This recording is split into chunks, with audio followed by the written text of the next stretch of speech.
Hi friends, ఇవాళ అయితే సేమియా నూడిల్స్ చేసుకుందాం.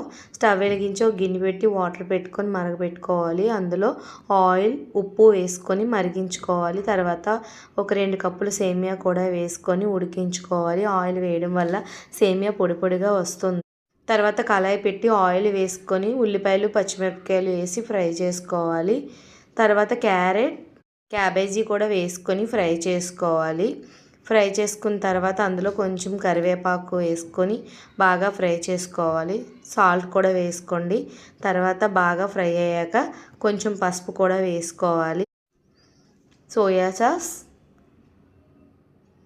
వెనిగర్ ఇవన్నీ వేసుకొని బాగా కలుపుకోవాలి. తర్వాత ముందుగానే ఉడికించి పక్కన పెట్టుకొని సేమియా వేసుకొని అందులో కారం వేసుకొని బాగా కలుపుకొని కొత్తిమీర కూడా వేసుకొని సర్వ్ చేసుకొని తింటే చాలా బాగుంటుంది సేమియా నూడిల్స్. బయట నూడిల్స్ కన్నా ఇంట్లో ఇలా ఈజీగా సేమియా నూడిల్స్ చేసుకోండి. Thank you for watching this video.